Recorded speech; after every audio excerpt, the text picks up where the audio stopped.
This John Lothian News video is sponsored by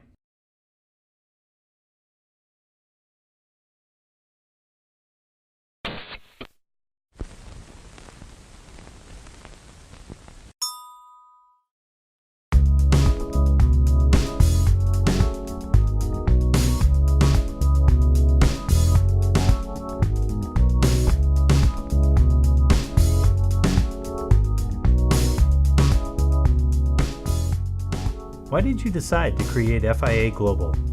There was a need to have a global board to actually respond to the international agenda in a way that says this is the whole industry speaking. The environment that we're currently facing with reg reform going around the world through the G20 commitments from September 2009 made it obvious to our membership in these different affiliates of FOA and FIA that the time was to come together to work on a lot of these cross-border global projects. And I think at the same time there was a need to bring the various policy approaches where they can be brought together by each of the organizations to get them to work more closely together. What big issues will FIA Global focus on? Extraterritoriality is the big one on both sides of the water.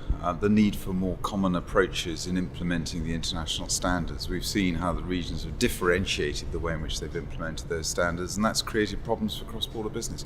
So whether it's mutual recognition, substituted compliance, benchmarks that are being developed by IOSCO and Basel and others, those will be some of the issues we initially begin with, as well as international and global projects we're working on. It would be great if we could get a common approach to client classification. That's probably a bridge too far, but that would be a big plus if we could do that. What changes will there be for the memberships?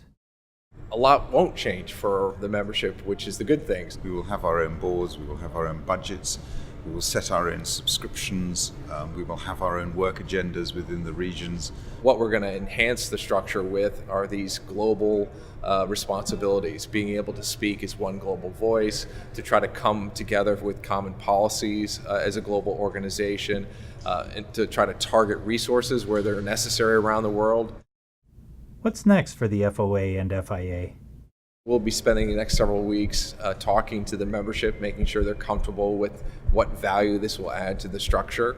And then once the vote happens, if it's an affirmative vote, then we'll start to work together on finding what projects we need to be working on and move forward from there. The real task, I think, really lies with Walt and I to sit down together and say, how are all these objectives going to work out in practice? How are we going to communicate regularly? What kind of process are we going to have in place to do that? It's an evolving structure, and so we're going to start with this common theme. For the members, life will go on the same as it did before in many respects, but with the added value of much greater coherence at the international level.